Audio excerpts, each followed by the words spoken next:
Buongiorno, ben ritrovati in diretta come sempre per raccontarvi le notizie del nostro territorio, tanta la cronaca e tanti anche i collegamenti con le nostre redazioni. Fra poco andremo a Bibbione dove un trevigiano è stato accoltellato per aver difeso una giovane e poi andremo a Consalve dove un edicolante si è trovato faccia a faccia con il ladro, lo ha pestato, poi è fuggito. Sentiremo anche le sue parole e la gente che è davvero ormai esasperata da questi continui colpi e da questa violenza. E poi andremo a Treviso dove vi ricorderete la vicenda dell'ex ospite che aveva accoltellato un operatore della Caritas. Oggi riprendono tutti i servizi che erano stati sospesi, ma con un presidio importante di polizia. Ma prima di iniziare con la cronaca io vi farei vedere subito il sondaggio che vi abbiamo proposto noi ieri sera, che riguardava i bimbi della primaria di Marostica a Trieste sulla rotta balcanica. Vediamo, vi avevamo domandato: bimbi in gita, conoscere i migranti, secondo voi è giusto? Se vedete l'8,4% ha risposto sì, invece la maggior parte di persone, lo vedete, 91,6% invece non è d'accordo con questa scelta. Dunque queste sono le vostre opinioni. Noi oggi abbiamo un altro sondaggio che riguarda la strage avvenuta a Modena al cittadino straniero che ha travolto dei pedoni.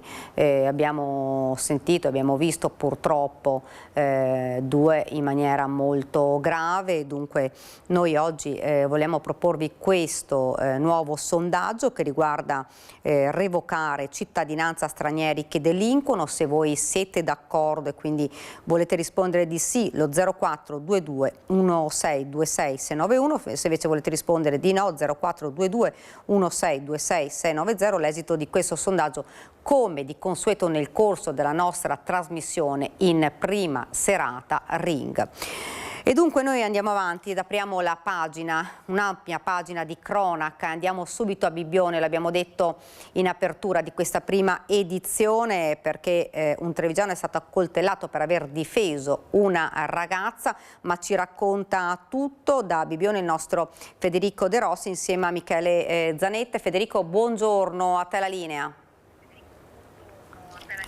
Sì, Daniela, buongiorno e ben ritrovati da Bibbione. Un fatto di cronaca nera avvenuta nella notte di venerdì, una notizia che è trapelata solamente questa mattina. Parliamo di un'aggressione e di un accoltellamento. Andiamo davvero con ordine. Innanzitutto ci troviamo via Giacomo Puccini, dove si sono consumate queste due aggressioni. Tutto è iniziato da una prima ricostruzione di fronte al supermarket che vedete in questi istanti dalle immagini di Michele Zanette, dove un 25enne residente nel Vicentino ha aggredito la propria compagna colpendola con schiaffi e addirittura facendola cadere a terra. C'è da sottolineare anche la non indifferenza da parte di alcuni clienti che si trovavano all'esterno della pizzeria Bergamo di Bibbione, i quali sono intervenuti assieme al figlio della titolare che tra l'altro abbiamo intervistato poco fa, in evidente stato di shock, ancora scossa per quanto ha vissuto e per quanto ha visto. Quindi queste due persone, due clienti che in realtà erano due biker, perché nel weekend c'era anche il Biker Fest a Lignano, poi loro, avendo una casa, un appartamento qui a Bibbione, prima di rientrare a casa avevano deciso di bersi una birra all'esterno proprio della pizzeria. Hanno sentito urlare questa ragazza, l'hanno sentita piangere, si sono precipitati con il figlio della titolare e lì è iniziata una vera e propria parapiglia con il 25enne del Vicentino. Qui possiamo vedere già delle tracce di sangue che adesso sono state anche in qualche modo ripulite, però si vedono ancora. È iniziata una parapiglia e un uno dei tre appunto ha subito 5 coltellate. I fendenti lo hanno raggiunto 4 volte al costato e una alla testa. Il 25enne è scappato e si è presentato solamente nella giornata di sabato dai carabinieri. Adesso magari ci spostiamo proprio per farvi vedere delle tracce di sangue che sono ben visibili, perché gli altri 2 che erano andati a soccorrere la ragazza poi hanno accompagnato a medicarsi proprio all'esterno della pizzeria, che, lo ribadiamo, non c'entra davvero nulla, si trovava solamente di fronte, e hanno iniziato a medicare proprio la vittima, il 36enne di Motta di Livenza, ed è stato accompagnato proprio dalla titolare della pizzeria in ospedale a Portogruaro. Come potete vedere proprio dalle immagini, ci sono ancora ben visibili delle tracce di sangue qui all'esterno, perché il sangue era tanto, lo abbiamo detto, 5 fendenti, 4 al costato e 1 alla testa. Fortunatamente non sono stati dei colpi diciamo gravi, tant'è che fortunatamente il 36enne di Motta di Livenza è già stato dimesso proprio dall'ospedale. Una notizia che ha scosso davvero la località balneare, che solamente poi grazie all'intervento proprio dei clienti e del figlio della titolare, con la titolare stessa poi che ha accompagnato il 36enne in pronto soccorso con la sua macchina, diciamo è stato evitato davvero il peggio. La procura di Pordenone tra l'altro ha aperto anche un'inchiesta, sebbene per il momento non ci sia stata formalizzata nessuna accusa, quindi seguiranno sicuramente ulteriori aggiornamenti per una notizia che, come dicevamo all'inizio, è accaduta venerdì notte ma che solamente questa mattina è trapelata. Ci saranno anche tante interviste a caldo della stessa titolare, che poi è intervenuta in prima linea proprio per medicare e dare una mano alla vittima, che, ci teniamo comunque a dirlo e a ribadirlo, fortunatamente già stata dimessa e sta bene nonostante i 5 fendenti. Per il momento da Bibbione è tutto, a te in studio. Grazie davvero a Federico De Ross, grazie anche a Michele Zanette per la parte tecnica. Noi ora andiamo a Padova perché c'è attesa per l'interrogatorio di garanzia di Francesco Saviani, il 37enne ex professore di religione dell'Istituto Barbarigo di Padova, accusato di abusi su 7 minorenni suoi studenti. La parrocchia di San Lorenzo d'Albignasego è sconvolta. La notizia che Francesco Saviane, 37enne, ex professore di religione, si trova lì ai domiciliari per presunti abusi su 7 minorenni preoccupa soprattutto i genitori dell'asilo parrocchiale, dove l'ex seminarista lavorava come amministrativo. Nelle scorse ore le famiglie dei piccoli hanno scritto una lettera al vescovo di Padova, Monsignor Claudio Cipolla, al parroco, e per conoscenza è stata inviata anche al vice sindaco. Nella lettera viene espressa preoccupazione e indignazione. I genitori ritengono che ci sia una responsabilità morale e pastorale e chiedono chiarezza sul ruolo di Saviane all'interno dell'asilo e su possibili contatti avuti con i bambini. L'indagine ha fatto emergere un quadro indiziario molto grave. Gli abusi sui 7 minori sarebbero avvenuti a partire dal 2017, mentre Saviane era professore di religione all'Istituto Barbarigo di Padova. La diocesi, nell'unica nota ufficiale, ha detto che il 37enne era stato sospeso dall'insegnamento già nel settembre del 2023, dopo che a giugno alcuni ragazzi avevano denunciato le molestie. Il vescovo Cipolla ha preso le distanze anche dal parroco di San Lorenzo di Albignasego, che al momento non vuole rilasciare interviste. Mi sento come San Lorenzo sulla graticola, si è limitato a dire, ma i genitori chiedono risposte. Anche l'associazione sportiva, per cui Saviane lavorava come responsabile organizzativo e delegato per la tutela dei minori, ha licenziato il 37enne. Intanto c'è attesa per l'interrogatorio di convalida dell'ex professore previsto alle 12 in tribunale a Padova. Ed ora l'avevamo detto in apertura sempre di questa prima edizione, un altro fatto di cronaca che ha sconvolto la comunità Conselve, sempre nel Padovano, dove un ladro, dove un edicolante si è trovato faccia a faccia con il ladro. Ci racconta tutto per noi la nostra Marta Zatta, la vedo già pronta sullo schermo. Marta, buongiorno.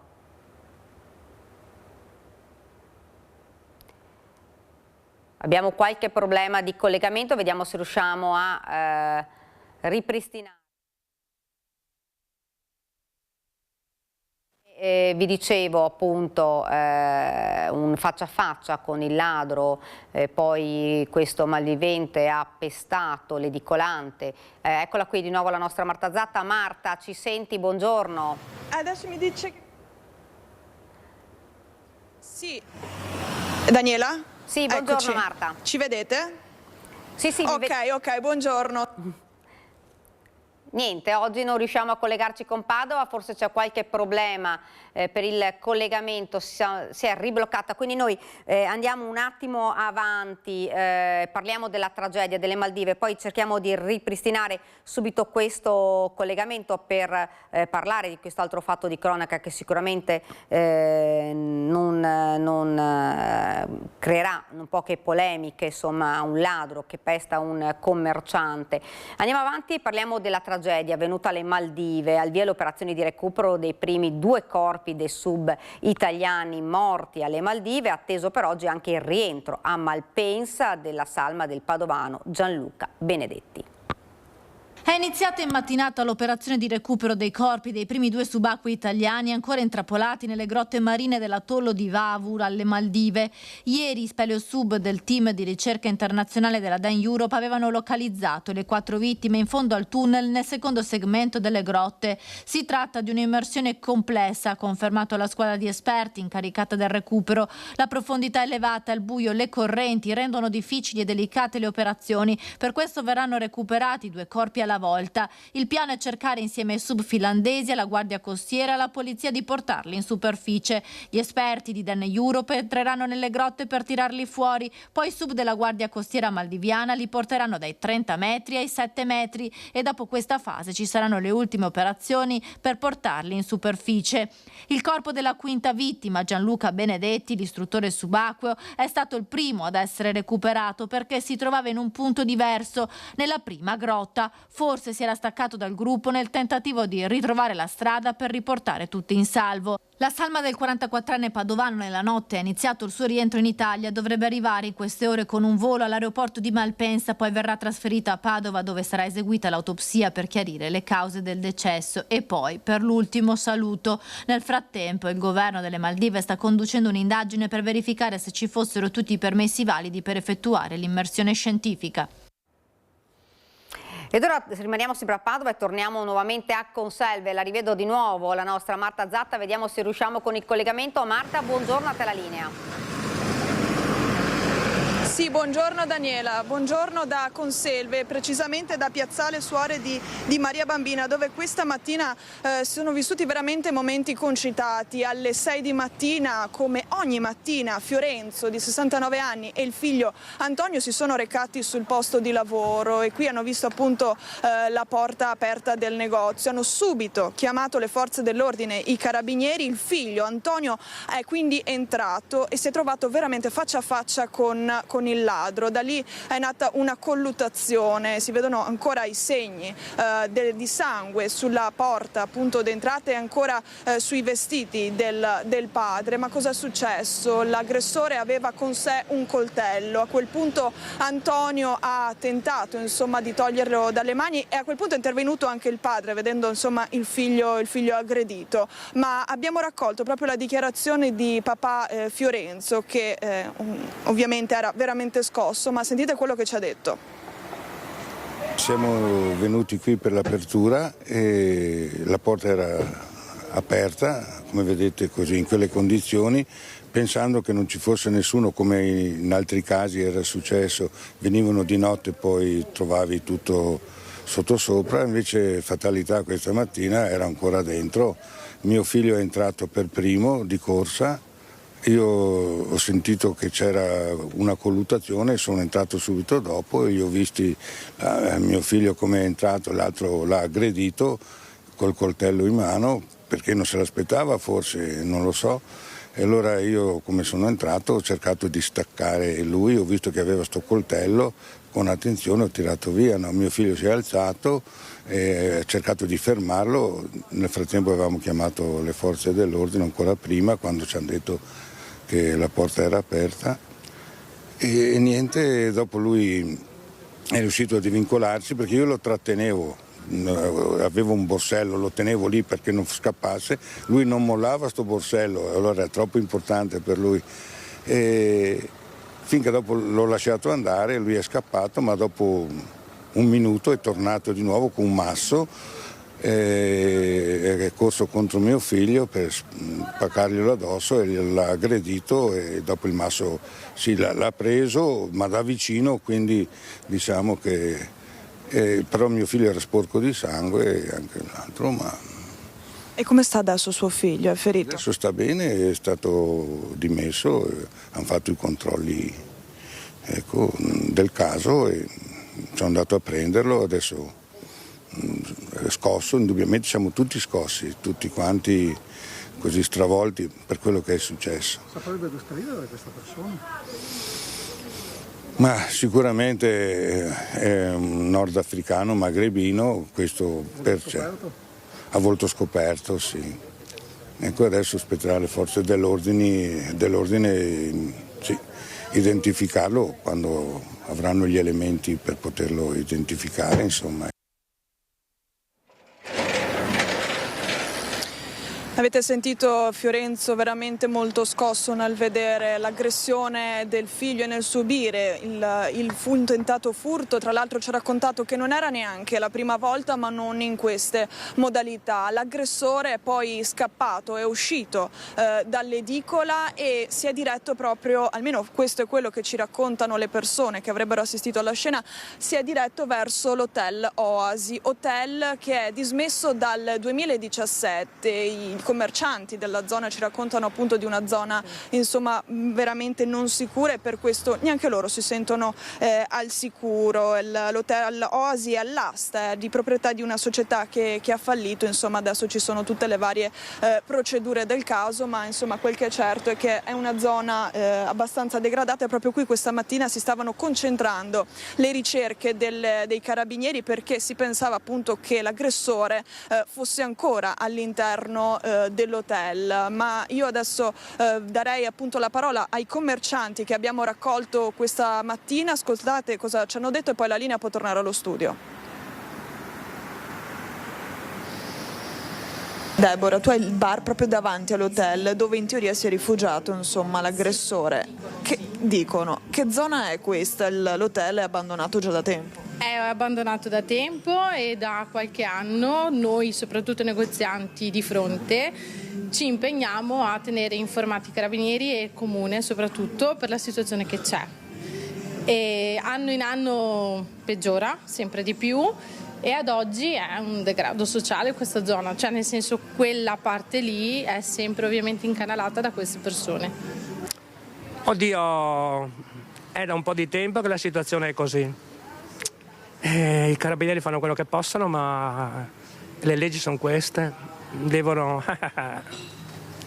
L'Oasi si sa che è un po' così. Mese da 2 anni che abito qua, quasi 2 anni e mezzo, però si cammina tranquillo, però questa tante malvivenza che sento in giro, zingari che va per le case, di qua, di là, insomma che se una cosa mica tanto sicura di sera andare in giro. Mi non mi muovo. Quindi lei non si sente sicura? Sì, e se è una roba, sì, questi tanti, ti senti anche ai 9 mesi del sindaco che abitava mia figlia qua in centro anche, ai 9 mesi della sera i zingari, si passava del rio, i zingari, malviventi insomma, e si corsi via e cosa, però un altro che aveva il negozio sotto, io ho battuto, ho rotto il timpano della ricchia.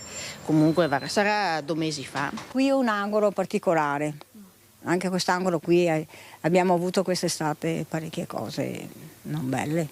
Una zona non sicura? Non sicura, troppa gente che non lavora e che fa tutti questi bivacchi, cioè è veramente non bello. Conosci insomma il ragazzo che è stato aggredito, giusto? Sì, è un bravo ragazzo e ha sempre lavorava qua in edicola, aiutava suo papà e non ha mai fatto del male a nessuno, anzi era veramente bravo e buono e mi dispiace di quello che è successo. Tu hai avuto modo di sentirlo? No, non l'ho sentito, nei prossimi giorni proverò a sentirlo, però sì, è una brutta notizia un po' per tutto il paese che succedano queste cose ancora al giorno d'oggi. Dunque avete sentito, intanto ringraziamo la nostra Marta Zatta insieme a Federico Cibotto per la parte tecnica, per questo contributo, e noi torniamo invece a parlare di una vicenda che aveva suscitato davvero lo sdegno della comunità, con un ex ospite che aveva accoltellato un volontario della Caritas alcuni giorni fa, quindi la Caritas è stata costretta a sospendere i servizi. Oggi tutto viene ripristinato, ma sicuramente in un clima diverso, e ce ne parla la nostra Marta Maragonis insieme a Francesca Pezzo per la parte tecnica. Marta, buongiorno. Sì, buongiorno da Treviso, siamo in via Venier davanti alla sede della Caritas Tarvisina che dopo una settimana di chiusura questa sera riaprirà il servizio di mensa, che verrà riaperto dopo il grave episodio che si è verificato con l'accoltellamento, il ferimento con una coltellata di uno dei volontari che si occupano appunto della somministrazione dei pasti da parte di un ospite, un 29enne del Camerun. Ebbene, cominciamo subito con la notizia. Il 29enne è stato rintracciato, identificato dalla polizia e gli è stata notificata la denuncia. Quindi il giovane è stato denunciato, anche se si trova tuttora a piede libero. Questa sera riaprirà la mensa della Caritas, un servizio, l'unico peraltro nella città di Treviso, che garantisce un pasto caldo a oltre un centinaio di persone, tra senza fissa dimora, migranti, persone che si trovano in difficoltà, tra questi anche diversi dei migranti che alloggiano al Park dal Negro, che si trova proprio qui di fronte. Francesca ve lo può far vedere con le immagini. Sappiamo che diversi migranti dopo lo sgombero di un mese fa circa sono ritornati a dormire all'interno del parcheggio. Si vedono già gli abiti stesi ad asciugare sulla terrazza dell'ultimo piano. Insomma, una situazione difficile. Come si riaprirà questa sera? Si riaprirà grazie al presidio delle forze dell'ordine che è stato garantito dalla prefettura, per il momento in via temporanea, quindi ci saranno degli agenti di polizia, dei carabinieri che faranno numerosi passaggi in zona durante il servizio, l'orario insomma del servizio della mensa. Ci sarà la polizia locale. Le modalità comunque di questa riapertura sono ancora da definire con precisione, si vedrà man mano. La speranza è quella di riuscire a garantire nuovamente il servizio, anche se ovviamente il clima e l'apprensione è notevole da parte degli operatori, e questo ci ha raccontato il direttore della Caritas Tarvisina, Don Bruno Barato, che abbiamo sentito questa mattina. Vi lascio quindi alle parole di Don Bruno e restituisco la linea allo studio. Stiamo ancora mettendo a punto, senz'altro sarà una riapertura molto graduale, anche perché noi riapriamo sull'impegno di questa presenza di una delle forze dell'ordine. Ringraziamo sia il prefetto sia tutti gli altri che sono attivati per questo, ma dovremo capire anche man mano quello che sarà possibile fare, anche perché purtroppo l'aggressore è ancora a piede libero al di là di tutto dobbiamo comunque valutare i rischi per gli operatori, i volontari e anche per gli stessi ospiti. Questa settimana è servita anche per avviare una riflessione anche con gli operatori e con i volontari che in questi anni si sono sempre adoperati per mantenere questi servizi. Qual è lo stato d'animo?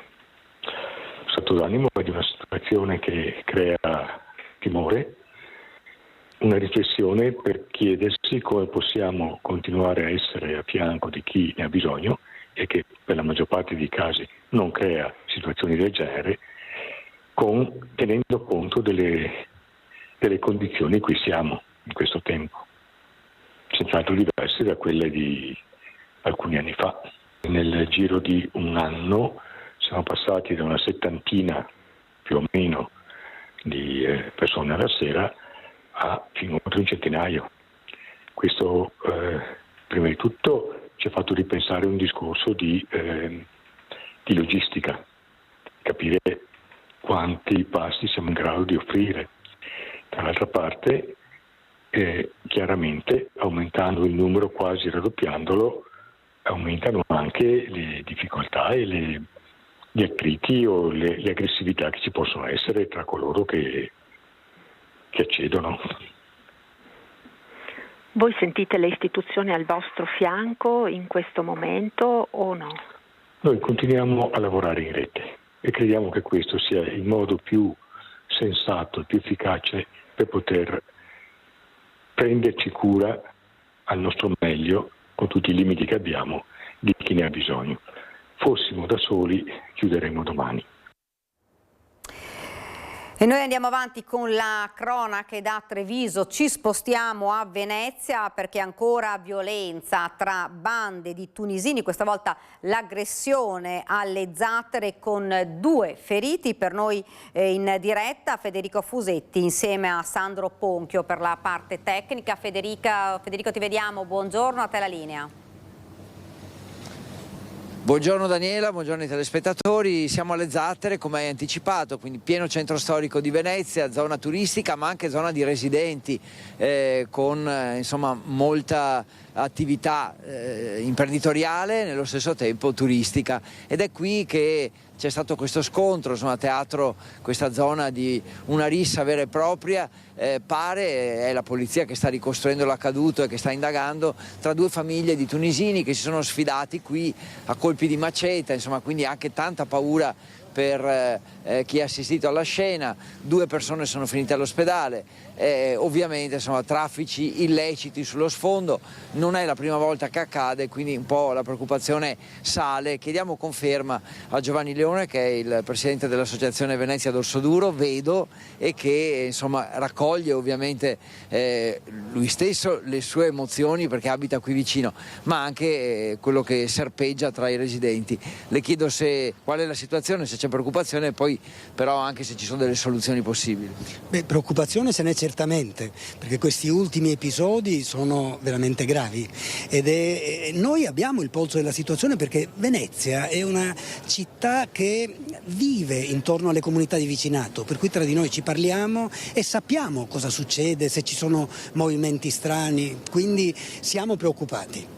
Qui bisogna dire anche che abbiamo sempre avuto il CERT, che non è il massimo, anche se i tossici in realtà poi alla fine possono anche essere violenti, ma li riconosci e sai come guardartene. Spesso sono nostrani. I tunisini invece sono legati alla movida, a questo concentrazione di giovani, di ragazzi, che è il livello sociale. Questa questione va affrontata su più livelli: da un lato un livello della sicurezza, da un altro il livello sociale, e c'è un terzo aspetto che viene sottovalutato, che è quello della comunità, dell'appartenenza e del senso di comunità. Qualche anno fa non erano tunisini, erano dei tossici italiani alterati e hanno aggredito in campo San Barnaba un ragazzo, uno studente dell'Accademia di Belle Arti, lui ferendolo, sbattendolo su una vetrina. Siamo intervenuti in tanti di dove? Dorsoduro Venezia, spontaneamente, e sono intervenuti vedendoci intervenire anche gli operai che lavoravano in strada. Ecco, questo è fondamentale, farci coraggio e nutrire il senso di appartenenza. In questo senso fondamentale, importante, sarebbe la figura del vigile di quartiere, non come poliziotto. Lui al limite che chiami i poliziotti e faccia le chiamate con la professionalità che gli è propria, ma che invece sia un depositario delle nostre osservazioni. Noi sappiamo dove nascondono la droga, sappiamo dove si incontrano, lo sappiamo, avremmo bisogno di dirlo a qualcuno, di qualcuno che ci ascolti. Capiamo che la polizia è oberata da tanto lavoro, ecco che la figura di un vigile di quartiere come uno di noi, uno della comunità, potrebbe fare la differenza. E Giovanni Leone, non per fare la morale, però tutto questo traffico di droga ha degli acquirenti, e gli acquirenti non c'è bisogno di andare lontano per cercarli. Siamo noi, non io non faccio uso, ma siamo noi, sono i nostri figli, sono i nostri ragazzi. Se c'è questo mercato c'è, e questo è l'aspetto sociale, c'è perché c'è una domanda. C'è un'altra cosa che bisognerebbe pensare, questa la dico da architetto: perché continuiamo a pensare a una città che ha un centro e poi una periferia? Quando Venezia è ormai una città policentrica, perché non diamo dignità alla città di città, alle comunità di vicinato, a Marghera, Mestre, Favaro, Zelarino, dando e costruendo anche lì dei centri di aggregazione? Invece i ragazzi non hanno cosa fare e Venezia è diventata una specie di spazio all'aperto, per quanto poi Venezia non ha spazi in grado di accogliere ragazzi, quindi riempiono i campi, le piazze, le fondamenta. Grazie a Giovanni Leone, Associazione Venezia Dorsoduro. Vedo, direi che è tutto, e allora Daniela, io e Sandro Ponchio ti restituiamo la linea. Grazie davvero a Federico. Noi rimaniamo a Venezia perché è stato portato ieri in carcere il 36enne bengalese presunto responsabile dello stupro di una connazionale 17enne, mamma di un bimbo di pochi mesi. I carabinieri di Marghera, con i colleghi di Mestre, su delega della procura, hanno portato in carcere il 36enne bengalese presunto responsabile della violenza sessuale aggravata nei confronti di una connazionale 17enne, mamma di un bimbo di pochi mesi. Il provvedimento arriva dopo l'indagine scaturita dalla denuncia della ragazza lo scorso 10 maggio, quando si è presentata nella caserma di Marghera dicendo di essere stata violentata la sera prima dal coinquilino nell'abitazione dove lei viveva col marito, il figlio e altri connazionali. La vittima aveva riferito che il 36enne era entrato nella sua camera da letto dove lei stava giocando col bimbo con la scusa di riscuotere il pagamento delle spese domestiche e dopo essersi sincerato che il marito non fosse in casa l'aveva bloccata sul letto con la forza costringendola a un atto sessuale. Poco prima dello stupro, la 17enne aveva anche tentato di contattare telefonicamente il marito, ma il 36enne le aveva strappato il cellulare lanciandolo sotto il letto per impedirle di chiedere aiuto. Approfittando poi di un momento di distrazione, la ragazza è riuscita a scappare col piccolo e contattare il marito, che nel frattempo ha chiamato i carabinieri. Alla luce dei fatti commessi e per evitare la reiterazione del reato, il 36enne arrestato è stato portato nella casa circondariale di Santa Maria Maggiore.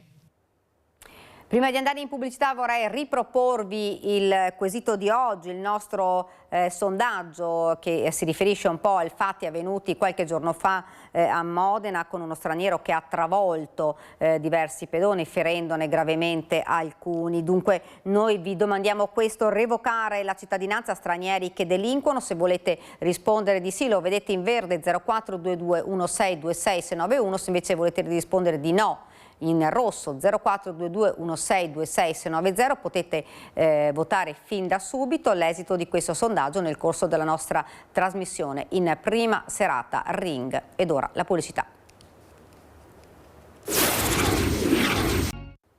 Siamo tornati nuovamente in studio, continuiamo con la cronaca dal Vicentino perché c'è dolore e sconcerto a Pilastro di Orgiano per la tragica scomparsa di Adorina Stellino, una pensionata di 82 anni urtata da un tir mentre viaggiava in sella alla sua bicicletta. Ci racconta tutto il nostro Daniele Garbini e Simone Squarcina. Daniele, buongiorno. Sì, buongiorno Daniela, buongiorno ai telespettatori. Ci troviamo proprio in via Pilastro, proprio in località Pilastro ad Orgiano, come avevi accennato Daniela. È proprio qui che noi vediamo lungo questa strada. Ieri ha perso la vita Dorina Stellin, questa pensionata di 82 anni che in sella alla sua bicicletta. E lì è la dinamica, insomma, che resta ancora un po' sospesa. Il fatto che in questo momento sia al vaglio degli inquirenti esattamente la dinamica. Al momento vediamo che ci sono dei fiori, delle rose gialle e azzurre e anche dei fiori posati, c'è anche un biglietto, lo leggiamo proprio in diretta. Buon viaggio tesoro, riposa in pace da chi ti ha amato e ti stima tanto. Probabilmente sono proprio il marito e i figli che hanno voluto rendere omaggio subito alla signora Dorina proprio per questa perdita improvvisa, perché questa strada stretta di campagna, senza marciapiede, senza pista ciclabile, insomma abbiamo sentito anche i residenti che ci raccontavano la preoccupazione proprio perché è frequentata da camion, mezzi pesanti che devono raggiungere quell'azienda poco lontano. Ecco, però noi abbiamo appena sentito la vicina di casa che ci ha testimoniato che esattamente la dinamica non sarebbe stata quella che è stata inizialmente indicata, cioè l'urto del tir. La signora, la vicina che era presente, ci ha detto che non sarebbe proprio stata urtata la signora, il camion l'avrebbe semplicemente sorpassata e accortosi che la signora era a terra, si è fermato. Ricordiamo che alla guida c'era un 26enne straniero e quindi proprio non ci sarebbe stato l'urto vero e proprio. Ecco perché è stata disposta probabilmente una consulenza tecnica proprio per verificare esattamente come sia andata, perché le cause, le ipotesi potrebbero essere diverse, anche quella di omicidio stradale. Probabilmente verrà autorizzata un'autopsia in settimana, adesso l'iter sarà complesso e non è così tutto scontato. Quello che la testimonianza del posto è che comunque la signora era una figura conosciuta e stimata anche per la sua vitalità, al di là dei suoi 82 anni anagrafici, dimostrava almeno una decina di metri con le persone, era vitale, presente e soprattutto si muoveva con molta scioltezza qui ed era un punto di riferimento per le sue amiche che vivevano e sono rimaste sconvolte. Lo stesso sindaco Manuel Dotto, che ieri è venuto sul posto proprio a accertarsi, è rimasto sconvolto perché aveva un rapporto anche personale con questa signora, questa vicinanza, e non ha voluto rilasciare interviste. Ci ha detto che per primo ha voluto capire e poi anche lui verificare per quello che si poteva ancora in quel momento la dinamica dei fatti. Diciamo subito che il SUM era intervenuto, ma per i sanitari non hanno potuto far altro che constatare la morte della signora. Ecco, direi che per il momento da Orgiano è tutto. Daniela, ti restituisco la linea. Grazie davvero a Daniele Garmin. Noi torniamo a parlare purtroppo di incidenti stradali, lo facciamo dal Trevigiano, dove ieri è morto dopo una notte di agonia il giovane che si era scontrato contro un palo in via Roma Codogné. Fatale la sua passione per la motocicletta, in tanti residenti si sono mobilitati per salvarlo. L'ho visto per terra qua e c'era l'ambulanza, era già arrivata l'ambulanza. Apriva anche gli occhi, non so niente, guardi, l'ho visto lì per un quarto d'ora, mezz'ora, sono stata qua anch'io. Si sono mobilitati in tanti qui in via Roma Roverbasso di Codogné per salvare la vita a David Sbia, il 28enne che si è schiantato poco prima delle 22 mentre stava rientrando nella sua casa di Gaiarine a bordo di una Kawasaki. Malore o distrazione, difficile capire cosa lo abbia portato fuori strada. Di certo l'impatto con i pali delle indicazioni stradali è stato tremendo, con il giovane volato sull'asfalto. Nessun altro mezzo è rimasto coinvolto.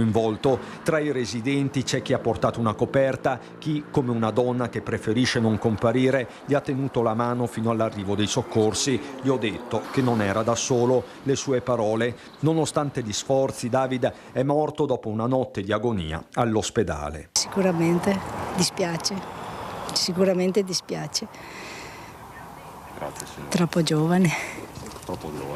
giovane, purtroppo. David si era trasferito da Foggia a Gaiarine recentemente, trovando il modo di presentarsi anche al sindaco, che ora esprime tutto il suo cordoglio. L'avevo trovato qualche mese fa E così appunto mi raccontava velocemente un po' la sua storia, che è integrato, che si trova bene qua. Dolore anche tra colleghi e amici. Da poco il 28enne aveva lasciato il lavoro alla Friuli Intagli per un altro impiego, e questo in nome di una passione risultata fatale. Si è cercato un altro lavoro, perché lui voleva proprio andare a trovare il tempo per uscire in motocicletta, no?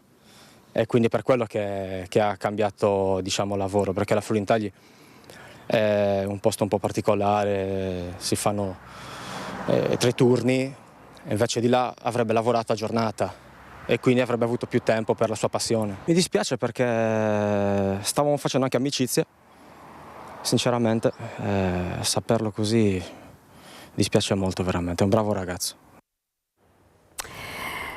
Indagini in corso per capire chi e perché ha sparato nel cuore della notte ad Albinia di Gaiarine, sempre in provincia di Treviso. Le telecamere hanno immortalato dei balordi puntare la pistola contro il portone della chiesa. Inquietudine generale. Gli spari sono stati uditi dai cittadini qua del paese dalle 4:15 alle 4:47. Dal giovedì al venerdì, e l'unica cosa mi hanno chiamato la mattina alle 7 se avevo sentito i spari, e ho detto informo subito. Per fortuna col comune di Gaiarine abbiamo messo su tutte le telecamere e abbiamo visto cosa era successo tramite i vigili urbani. Sono scene da Far West, quelle immortalate dalla videosorveglianza del centro di Albina, frazione di Gaiarine, dove da giorni ci si sta chiedendo chi e perché abbia sparato dei colpi nel cuore della notte. 2 i soggetti catturati dagli occhi elettronici, incappucciati, sembrano giovani. Uno si vede distintamente, punta la pistola contro il portone della chiesa. E hanno sparato su per la chiesa, per la porta della chiesa, ma adesso stanno indagando, ci sono indagini, logicamente stanno controllando. E quindi avete trovato i bossoli a terra? Hanno trovato i bossoli a terra e nella porta della parrocchia. Hanno trovato là i bossoli fermi là. Pare dai primi riscontri investigativi che la pistola fosse caricata a salve. Ciò non toglie l'inquietudine di una borgata solitamente tranquilla, dove Andrea Bubacco, peraltro consigliere comunale, è un punto di riferimento. C'è un fatto intimidatorio? Ma io spero no. Il Don quel giorno mi ha detto ma che non sia perché io che faccio l'esorcista e tutte queste cose qua. Ho detto no, non si preoccupi, penso che non sia questo il problema. Ecco, questo. Adesso stanno indagando i carabinieri e stanno facendo le sue ricerche. Dà fastidio per un paese piccolino come il nostro, fa fastidio, logicamente fa molto fastidio. Ed è caccia aperta sempre nel Trevigiano all'uomo che l'altro giorno ha rapinato una 87enne in cimitero a Chiarano. L'anziana è tornata a casa abbracciata dai suoi cari, pur provata, ha confidato di sentirsi una miracolata. Mi sento una miracolata. Queste le parole dell'anziana rapinata in cimitero a Chiarano, ritornata nella sua abitazione dopo qualche ora trascorsa all'ospedale di Oderzo, nell'abbraccio di familiari e amici più stretti. È stanca e provata l'87enne, ma consapevole, riferisce la nuora, che poteva andare molto peggio. Non servivano le botte, dice la parente, facendo intendere che è stata usata una violenza ingiustificata, non solo considerata l'età della vittima. L'anziana infatti teneva la borsa nel cestino della bici che stava spingendo, mentre il suo aggressore la prima sorpresa alle spalle, poi colpita anche al volto, infine la caduta a terra. Lui scappa, la donna si rialza e trova la forza di lanciare l'allarme. Risultato: 3 punti di suture in testa, botte in faccia e forse una costola incrinata. L'episodio, sul quale stanno indagando senza sosta i carabinieri, scuote e interroga. Questa donna, amica della vittima, ritorna con la mente al 2008, anche lei vittima di un furto al cimitero di Chiarano. Le rubarono la borsa con la foto del marito, da poco deceduto. Io ho rincorso il ladro, è salito in macchina e io mi sono aggrappata allo specchietto che è fuori dall'auto, insomma. Oggi come ieri restano la paura e la necessità di presidiare luoghi frequentati spesso da persone fragili. E si spera sempre nelle cose che non succedano più, invece siamo in una situazione veramente molto brutta. Ed ora invece torniamo a parlare di una vicenda che ha suscitato non poche polemiche, quello delle scolaresche che sono andati in gita 3 migranti a Trieste, e ce ne parla il nostro Mirko Cavallin, che vedo già pronto. Mirko, buongiorno, a te la linea.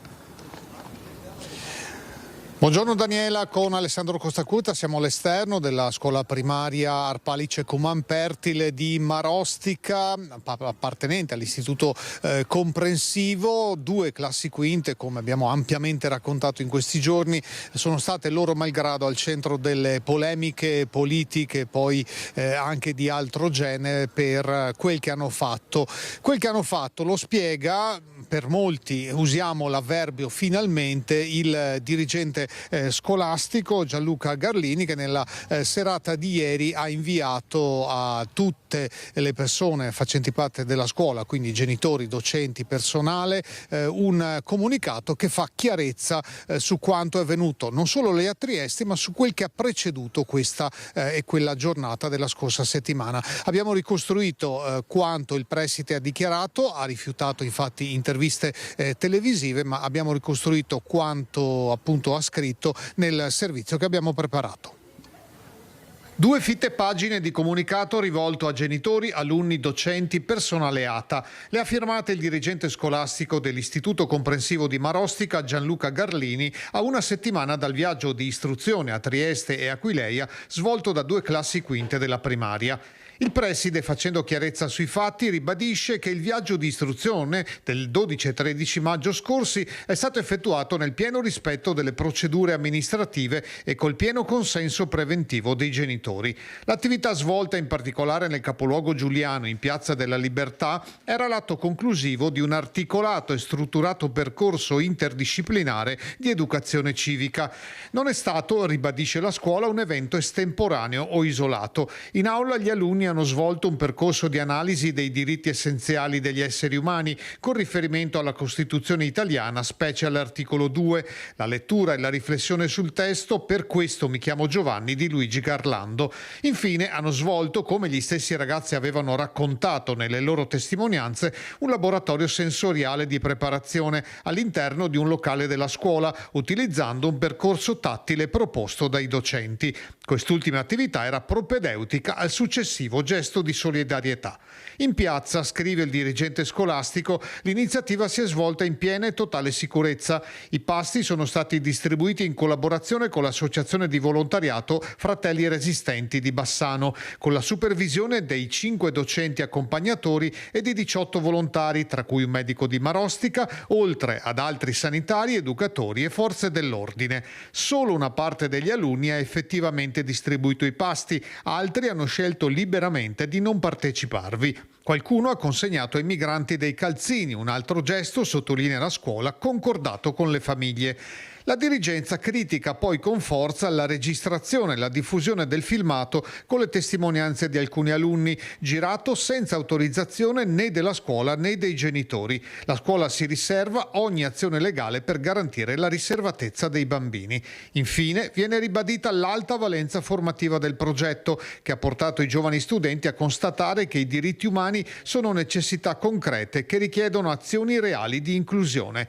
Ringraziando le famiglie, i docenti e tutti coloro che hanno espresso vicinanza alla scuola, il preside respinge qualsiasi strumentalizzazione della vicenda e scrive che si è trattato di un atto di umanità e rispetto per il prossimo, azione che prescinde da posizioni politiche. Una vicenda dunque, come abbiamo raccontato, che ha fatto discutere molto dal punto di vista politico. In redazione continuano ad arrivare messaggi tantissimi di solidarietà al preside, ai docenti, alla scuola in generale, qualche critica in particolare per quanto riguarda le modalità di quanto appunto è stato applicato in questo percorso educativo. A brevissimo qui suonerà la campanella, quindi i ragazzi usciranno accompagnati a casa dai loro genitori. A loro auguriamo comunque una buona fine di anno scolastico, scossa appunto anche dalle polemiche di questi giorni. Con Alessandro Costacurta da Marostica è tutto, a te la linea. Grazie davvero. Noi continuiamo a parlare di questa vicenda perché sono state raccolte centinaia di firme per sostenere il lavoro delle maestre. Sentiamo. Più di 350 firme raccolte in Piazza degli Scacchi a Marostica in un paio d'ore per sostenere le maestre della primaria Arpalice Cumanpertile che hanno accompagnato 2 classi quinte a Trieste. Qui bambini e bambine, guidati dai volontari di Linea ed Ombra, hanno consegnato un pasto e un paio di calzini ai migranti che seguono la rotta balcanica, facendo esplodere una vera bomba politica con quello che doveva essere un progetto di integrazione e inclusione. Tanti gli attestati di solidarietà all'elementare di Marostica, a cominciare proprio dai cittadini che hanno avviato la petizione chiedendo il rispetto del ruolo dell'istituzione scolastica e dei progetti didattico-educativi degli insegnanti. Lo stesso coparroco dell'unità pastorale Pianezze Marostica, don Giorgio Zanetti, ha espresso totale appoggio alle maestre, riconoscendo il profondo valore educativo, civile e sociale, si legge, dell'attività svolta dalle 2 classi quinte. Dal suo canto la scuola continua a trincerarsi dietro il silenzio. Adesso proprio a delle riunioni non riesce. Intanto si è in attesa dell'arrivo degli ispettori scolastici regionali, così come richiesto dall'europarlamentare leghista Anna Cisint, che ha interpellato Roma sdegnata da questa iniziativa. Presentata l'interrogazione al ministro Valditara perché quello che è successo in quella scuola primaria a Marostica è gravissimo. Sulla scia di Cisint anche l'eurodeputata di Fratelli d'Italia Elena Donazzan e il collega di partito l'onorevole Silvio Giovine. Dal suo canto il PD regionale parla di indebite ingerenze politiche e chiede direttamente al presidente Stefani e all'assessore regionale all'istruzione quali azioni intendano intraprendere per tutelare la libertà di insegnamento e l'autonomia delle istituzioni scolastiche venete. Sulla questione sono intervenuti anche i fornelli resistenti di Bassano del Grappa, gruppo spontaneo di cittadini impegnati nel sostegno ai migranti in transito a Trieste, che promuovono la cooperazione anche coinvolgendo i più giovani.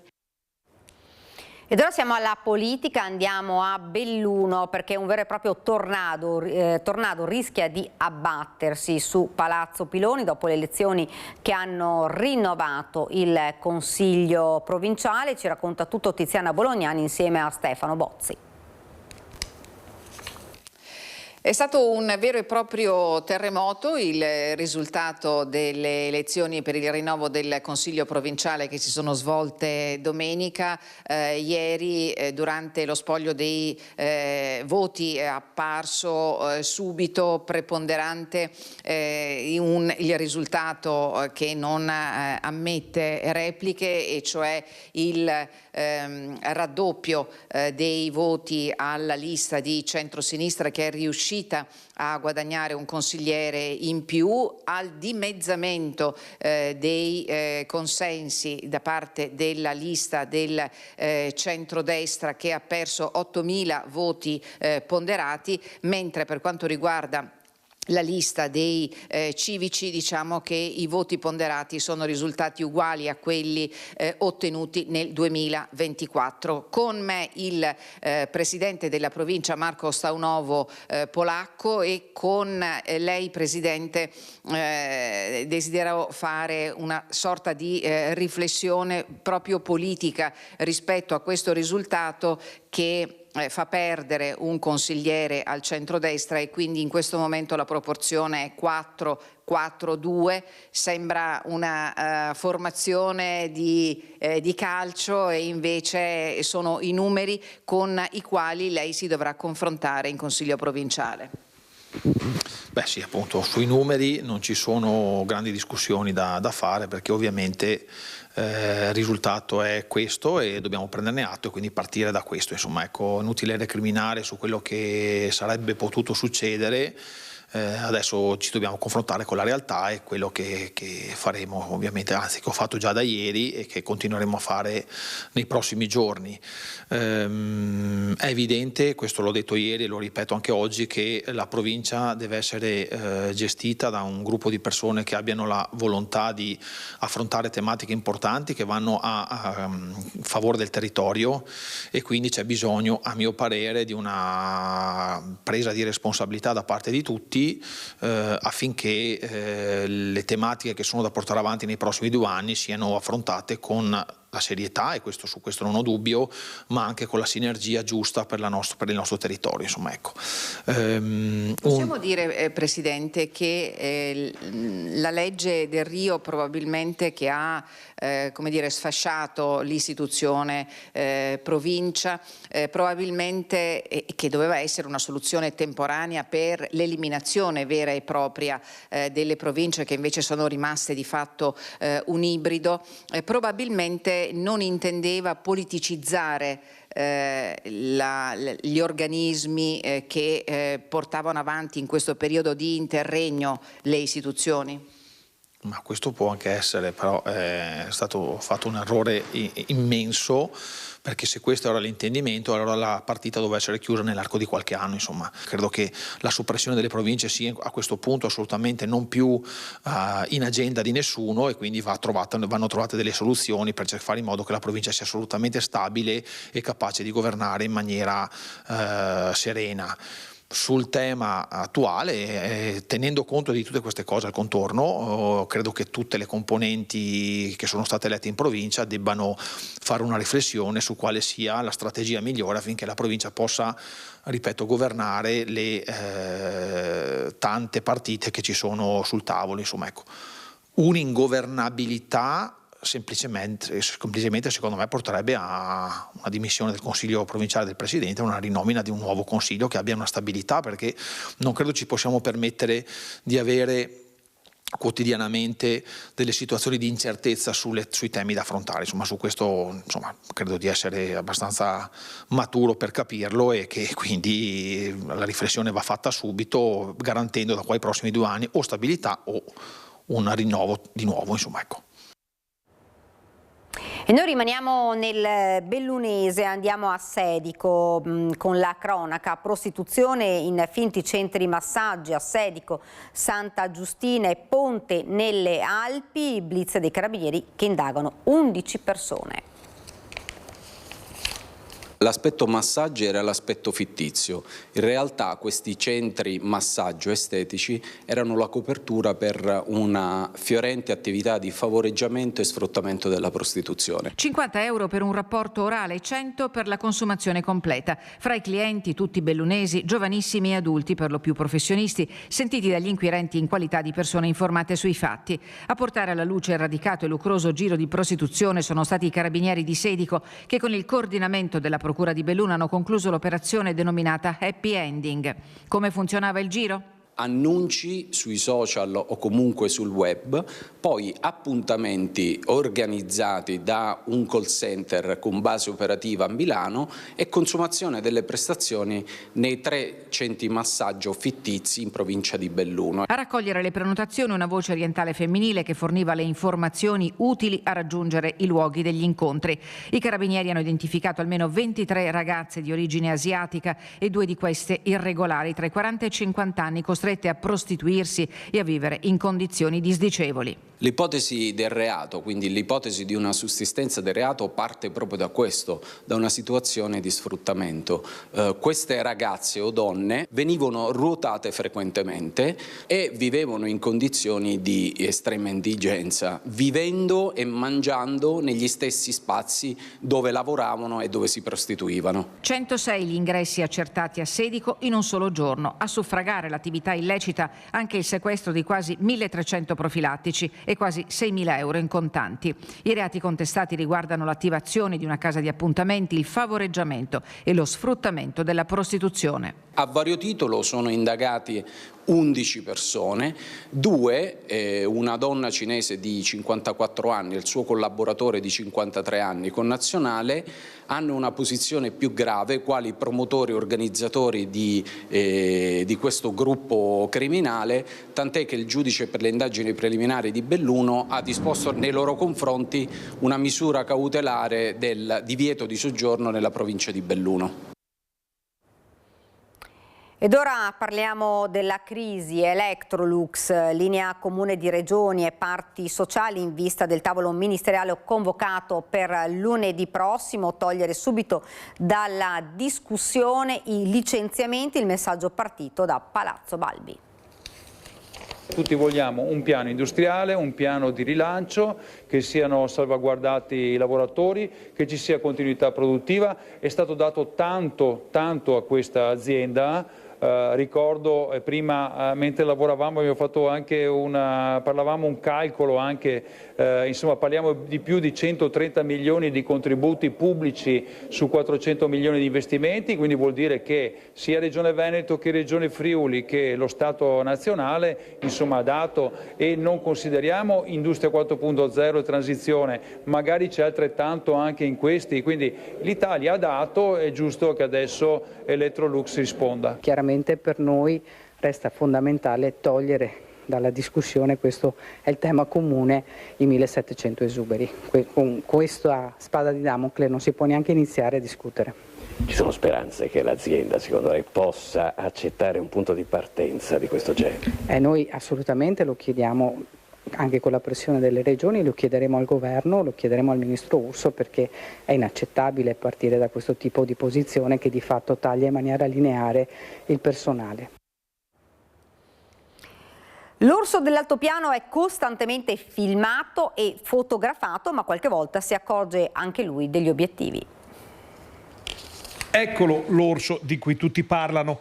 Arriva a favore di fototrappola quando sono quasi le 9 del mattino. Nel bosco ci sono 2 gradi appena, ma d'altronde in questi giorni in altopiano le temperature sono precipitate. Il plantigrado si gratta sul tronco di un albero, poi si accorge della telecamera e va a dare un'occhiata piantando il muso nell'obiettivo. Un filmato che fa il paio con quelli che da giorni mostrano il giovane esemplare arrivato dal Trentino mentre esplora l'altopiano dei 7 comuni. Un orso giovane di 2 anni appena che per il momento non si nutre di carne e che viene costantemente monitorato dalla provincia. Sono già state date delle disposizioni dalla Polizia Provinciale, che ricordo è stata la prima a monitorare il passaggio, quindi a dimostrazione che il territorio è sotto controllo da questo punto di vista. Le disposizioni iniziali sono relative al fatto che non si può più pasturare per la caccia al cinghiale e si rinnova a tutta la cittadinanza l'indicazione più importante, che è di non esporre cibo che possa in qualche misura attrarre l'orso e avvisare in caso di avvistamento, perché la cosa sia monitorata. La speranza, supportata anche dagli esperti di fauna selvatica, è che l'orso sia destinato a spostarsi rapidamente in altre aree meno antropizzate. Di suo il passaggio dovrebbe essere un passaggio temporaneo di un giovane maschio che nel giro di qualche giorno speriamo possa allontanarsi dal nostro territorio. Si è svolta ieri a Galliera Veneta, Grisulandia, l'iniziativa Rivolta ai piccoli pompieri per far conoscere il mondo dei vigili del fuoco. Apprendisti pompieri per un giorno, imitando il piccolo Daraghetto Grisù che sogna di diventare un vigile del fuoco, tanti bambini di Galliera Veneta insieme alle loro famiglie hanno partecipato alla terza edizione di Grisulandia, che da anni si propone di far conoscere in maniera divertente il lavoro dei pompieri. L'iniziativa si è svolta nel fine settimana nel parco Baden-Powell di Galliera Veneta. Grisulandia è promossa dall'Associazione Nazionale Vigili del Fuoco Volontari della sezione di Padova in collaborazione con la Proloco di Galliera Veneta, il Comando dei Vigili del Fuoco di Padova e il distaccamento volontario dei Vigili del Fuoco della Federazione del Campo Sampierese. L'evento ha coinvolto famiglie e bambini che hanno potuto provare l'emozione di essere vigili del fuoco, anche se solo per un giorno. Al termine di un percorso pensato proprio per i più piccoli, ogni bambino ha ricevuto un attestato simbolico di partecipazione. Ora ci fermiamo per una piccola pausa pubblicitaria, poi torniamo nuovamente qua in studio con un ospite. Siamo tornati nuovamente in studio, come vi avevo annunciato, con un ospite che ci ha raggiunto, Francesco Gallo, presidente della società La Resilienza di Spresiano. L'abbiamo già avuto ospite con noi. Buongiorno e grazie per essere qui. Ciao Daniela, grazie a voi. E parliamo subito di risultati, perché Francesco insieme ai suoi atleti sono andati a fare i campionati nazionali. Intanto com'è andata? Beh, intanto noi eravamo a San Benedetto del Tronto e ci siamo andati per merito, ci siamo qualificati perché abbiamo fatto delle vittorie ai provinciali e ai regionali prima, e dunque è stato già un onore essere presenti lì. È stata un'esperienza stupenda, perché per la prima volta, si dice sempre la prima non si dimentica mai, È stata bella perché avevamo anche scelto prima di partire di prendere un resident e stare insieme in modo da fare il team building per rafforzare il rapporto con i genitori, rafforzare il rapporto con gli atleti, in modo da anche sconfiggere la tensione, sconfiggere la paura. E poi, come puoi vedere, non pensavamo e non ci aspettavamo niente, perché il livello ovviamente già parla da sé, il nazionale è qualcosa di strepitoso. E poi, sai, la voglia di mettersi in gioco, la voglia di tirar fuori il meglio di se stessi, anche se non abbiamo preso l'oro, però credo che per questi ragazzi, anche per me, ma soprattutto loro, portare a casa un argento e un bronzo è tanta cosa, tanta cosa. Lo è per tutti. Sì, sì. La cosa importante, dobbiamo dirlo, è che questa società che diciamo, vive con l'inclusione, ci sono atleti che hanno una disabilità, certo, ma ci sono anche atleti normodotati. Assolutamente. E insieme praticano il ping pong, che è il tennis da tavolo. Sì, il famoso tennis tavolo che si chiama ping pong, dai. Quindi che effetto ha fatto? Intanto portarli alle nazionali, un percorso importantissimo questo. Sì, sì. Allora guarda, l'emozione ce l'ho ancora dentro, anche perché doveva esserci anche il nostro allenatore Luca, ma per motivi di lavoro non ha potuto venire su, e dunque io ho dovuto fare il doppio incarico, seguirli durante le partite, e poi ho giocato anch'io. Già il fatto di seguirli mentre giocavano è stata qualcosa di emozionante, perché sono riuscito a trasmettergli la voglia di giocare senza paura, pensare alle cose positive, giocare, soprattutto guardarsi intorno al panorama e giocare per divertirsi col sorriso. E come dici tu, la cosa bella è stata quella che per me vale la vittoria più grande di tutti, la mia, e senza nulla togliere al ragazzo normodotato Rocco, ma vedere Gianluca con le sue difficoltà, come dicevi te, il ragazzo disabile, sorridere e girarsi indietro, dirmi sono il campione, e vederlo indossare la medaglia alla sua prima gara, davanti a tutti, alla sua prima vera gara, per me vale tutto, cioè vale, oltre alla vittoria vale tutto, perché mostrare che anche chi ha difficoltà, i ragazzi disabili nel 2026 possono arrivare anche meglio di Normo, e come in Normo abbiamo vinto, io ho già vinto, e per me questa è una grandissima soddisfazione. Certo che, lo hai detto tu, avete già vinto, ma lo avete già fatto riuscendo insomma ad unire due realtà diverse, ma che in realtà non sono tanto diverse. No, dobbiamo battere i muri perché non c'è niente di diverso, dobbiamo capire e renderci conto che siamo uguali, forse anche addirittura loro, i famosi ragazzi speciali che prendono il nome dalla Special Olympics, che io sto facendo il corso per prendere l'attestato, siamo uguali, non c'è niente di differente. Cioè, quello che mi dice ma tu puoi, tu non puoi, ma tu sei diverso, ma tu stai lì che non ce la fai, hai già, con me e con noi avete già sbagliato tutto, perché non c'è niente che tu non puoi, tu non puoi, tu stai lì, allontano, no, nel 2026 non si può più sentire certe frasi e certi discorsi, anzi dobbiamo ammirare, dare sempre più spazio a questi ragazzi che sono speciali, che ci trasmettono, si riesce a entrare in empatia con loro, ti trasmettono la voglia di vivere e ti trasmettono la felicità. Francesco, avete fatto le nazionali, sì, però il sogno non finisce qua. No, brava, come hai detto tu, il sogno non finisce qua, anche perché, anche ti ripeto, se non è l'oro, però c'è sempre la voglia di rivalsa, no? C'è sempre la voglia di dare qualcosa in più, anche perché se non hai lo stimolo di fare in più su ogni sport smettiamo di farlo. Dunque io gli ho promesso a loro che comunque di stare tranquilli, hanno tutto il tempo davanti a loro, perché hanno dai 13, dai 15, dai 20 anni, sono giovanissimi, e se c'è la voglia, se c'è, ma penso di sì, l'entusiasmo, ci sono gli altri campionati nazionali il prossimo anno, ci sono quelli della federazione, arriverà con la Special Olympics e le Olimpiadi, arriveranno i mondiali nel 2028, abbiamo traguardi importantissimi. Sì, abbiamo aperto la strada, adesso dobbiamo andare in su, dobbiamo percorrerla. E prima abbiamo visto delle foto anche con degli studenti, sì, del Mazzotti. Che, sì, iniziativa è questa? Allora, il Mazzotti è stata un'iniziativa mia, perché io appunto vorrei portare a aprire gli orizzonti a questo sport, che non sia solo il classico sport, giochiamo a tavolo, pensiamo alle gare, ma portarlo come proprio strumento, anche appunto avendo i ragazzi disabili, uno strumento di insegnamento e uno strumento per i giovani che vengono su e con tutto quello che si sente fuori di casa, i baby gang, dei bulli.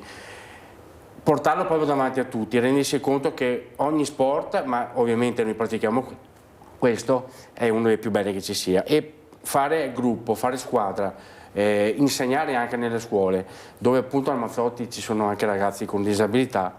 È stata una vittoria anche questa sabato, perché adesso ci permetterà di portarlo a scuola spesso, integrarsi con le scuole, entrare dentro quella scuola col progetto della resilienza. Come si sono rapportati gli studenti di fronte a uno sport come quello del tennis da tavolo? Sai, è sempre una novità, perché comunque viene sentito magari dai genitori vecchi che una volta in oratorio o nel scantinato si faceva questo sport, e vedere anche perché adesso c'è sulla bocca di tutti il calcio, il basket, la pallavolo. È stata una bella sorpresa, si sono comportati bene, erano stupiti di questo sport, attenti anche, perché abbiamo fatto anche una mezz'oretta di tattica e poi li abbiamo lasciati giocare, integrarsi appunto con i nostri ragazzi anche disabili, far vedere appunto che il disabile può mettersi in competizione con il normo e può giocare insieme al normo e può fare squadra. Ecco, voi siete andati, tornerete al Mazzotti, avete l'idea magari di ampliare questa iniziativa anche ad altre scuole del Trevigiano? Assolutamente sì, io adesso appunto parlavo anche col sindaco di Spresiano, Marco, di poter portare nelle scuole di Spresiano, Villorba, questo progetto, questo sport, e sì, c'è anche stata la risposta del Mazzotti, che è stato contento. Noi avevamo 80 ragazzi sabato e vogliono percorrere il progetto con noi. Addirittura ci sarebbe il sogno, adesso vediamo in cantiere, ci sarebbe il sogno di poter fare dei tornei dentro la scuola Mazzotti, anche aperto ad altre scuole, poter appunto esportare questo progetto al di fuori anche del Mazzotti. Ecco, noi parliamo del tennis da tavolo, che insomma come tutti gli sport è complicato, non è così semplice come uno può pensare. Questo vale per tutti, persone, atleti insomma con disabilità, ma anche normodotati. Qual è la cosa che è più difficile per il tennis da tavolo, per chi non conosce insomma il ping pong come lo chiamiamo noi? Il ping pong è uno sport che sembra facile ma non lo è, anche perché tu devi pensare che c'è oltre il movimento fisico, parte tutto dalla testa e devi essere veloce a pensare alle mosse dell'avversario, come ti risponderà e soprattutto tu a fare subito un'altra. Infatti paragonano la velocità anche al discorso dei 100 metri, no? Lo scatto veloce, devi essere pronto a fare subito la risposta, ed è talmente impegnativo e ti porta lì con la mente come il gioco di scacchi. Ed è uno sport che piace, che però forse è meno conosciuto o meno praticato? Allora, non è conosciuto, se andiamo indietro è tanto conosciuto. Infatti oggi apro una parentesi, alle 2 per chi è a casa, su Rai 3 c'è la finale dei campionati nazionali a squadre di ragazzi disabili, sia in piedi e in carrozzina. Questo secondo me chi è a casa deve essere uno spot per lo sport, ed è da guardare. Sì, come dicevi tu, è conosciuto ma anche no, perché comunque fin da piccolini cresciamo con la palla tra i piedi, andiamo a giocare a calcio, la mamma ci porta al campetto di calcio, all'oratorio, giochiamo a calcio, mamma vuole giocare a calcio, il basket, il pallavolo. Diciamo che lo sport nazionale per autonomasia è il calcio. Tutti gli altri vengono dopo, vedi anche il rugby e tutto quanto il resto. Il ping pong comunque, se andiamo a vedere certi canali, se ci confrontiamo, se andiamo a scoprire, non è proprio così nascosto. Dovremo noi impegnarci a capire, andare a vedere cosa fa il tennis tavolo, dove giocano, perché ci sono anche campionati mondiali, c'è appunto la Special Olympics che comprende tutti gli sport, tra cui anche il ping pong. Adesso ci sono infatti i campionati internazionali a Legnano della Special Olympics di tutti quanti gli sport, parlano addirittura di 3.000 atleti, tra cui dentro c'è il ping pong. Noi adesso parliamo anche della società, la resilienza, perché insomma è una realtà del territorio di Spresiano importante, perché appunto come avete sentito unisce gli atleti normodotati insieme agli atleti con disabilità. Come numeri, quanti atleti sono venuti e soprattutto come è stata la difficoltà di far rapportare queste due realtà che sono sicuramente uguali ma che sicuramente hanno delle differenze. Certo. Allora, come numeri, appunto perché siamo freschi, siamo giovani, siamo partiti fuori nel territorio da dicembre che abbiamo fatto l'inaugurazione. E come numeri non siamo ancora tanti, siamo tra i normodotati e i disabili, siamo una ventina. Vogliamo appunto anche venire qui da voi, fare degli eventi, andare nelle scuole, partecipare ai campionati per farci conoscere sempre di più e per attirare sempre più ragazzi. E noi speriamo appunto che con l'aiuto delle scuole, con l'aiuto vostro, anche con qualche sponsor, abbiamo un bacino un po' più grande.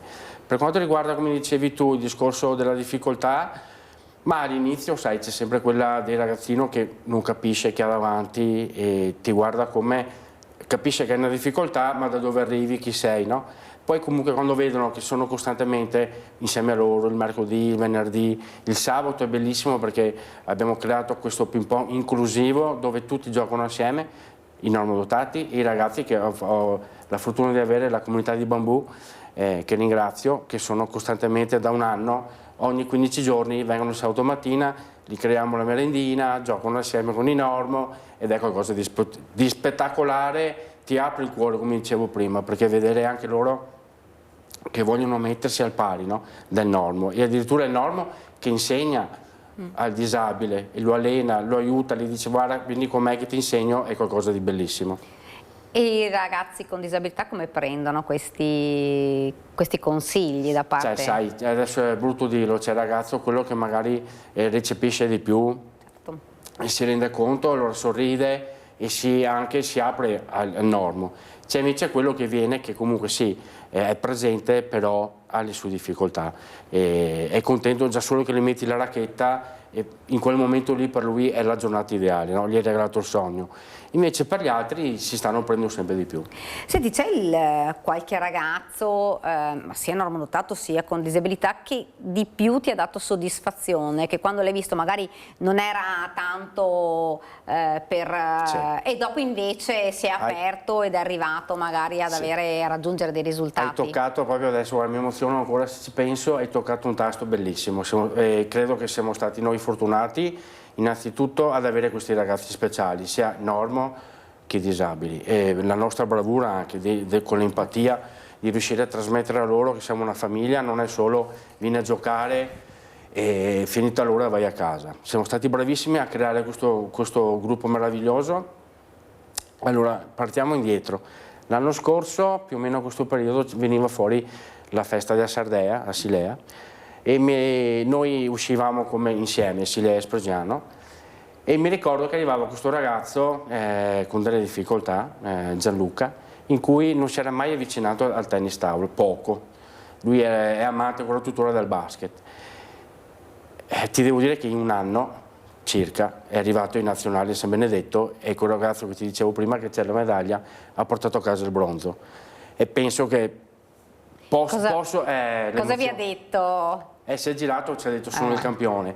Io l'ho guardato a sua mamma e gli ho detto guarda che se ti ricordi come eravamo a Silea, dove siamo arrivati oggi, abbiamo vinto. Al di là che lui abbia la medaglia di bronzo, d'argento, d'oro, abbiamo vinto. Questo per ragazzi disabili. Poi ci sono le soddisfazioni anche per i normo. Abbiamo questo fenomeno Rocco che si è avvicinato l'anno scorso. Quanti anni ha questo? Lui ha 11 anni. 11, quindi un bimbo. È mostruoso perché ancora l'anno scorso al centro sociale, in una stanza piccola di Spregiano, si avvicinava anche lui che aveva visto la locandina della nostra società che stava per nascere e si vedeva che però con la racchetta in mano avrebbe avuto risultati, bastava stargli dietro, insegnargli e lo portavamo su. Infatti a sua mamma gli dicevo guarda, non bruciamolo perché qua c'è un talento. E infatti nell'arco dell'anno ha vinto due regionali, è arrivato all'argento ai nazionali e ha un margine di crescita che è strepitoso. Se tu dovessi dare un consiglio, che siano normodotati, che siano con disabilità, un consiglio per venire da voi, che cosa diresti? Soprattutto a questi ragazzi. Beh, intanto venite a provare innanzitutto e non abbiate paura perché sembra che sia uno sport difficilissimo e apritevi perché non è solo uno sport da noi, ma trovate una famiglia, trovate la voglia di giocare, la voglia di fare squadra e la voglia di stare bene assieme.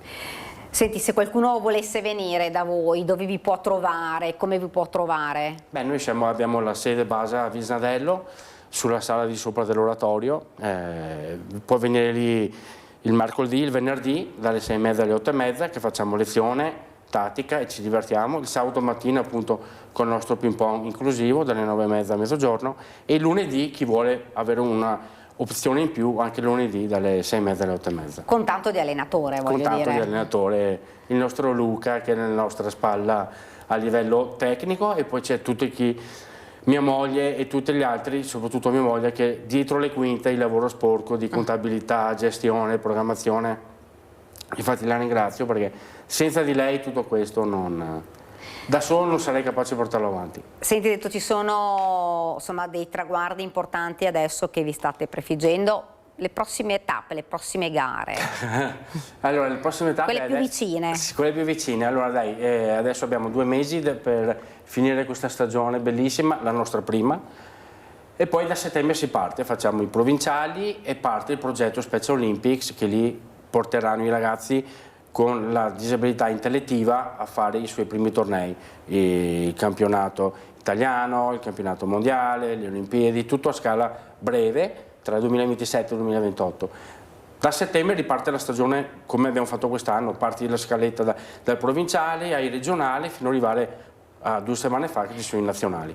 Per chi vuole iniziare, può iniziare lo stesso anche se la stagione ormai è alla conclusione, sì, oppure vi sospendete, ne so, in estate? No, noi arriviamo con la prima settimana di agosto, chiudiamo, poi facciamo 3 settimane a casa, però fino alla prima settimana di agosto possono venire e cominciare ad avvicinarsi al ping pong.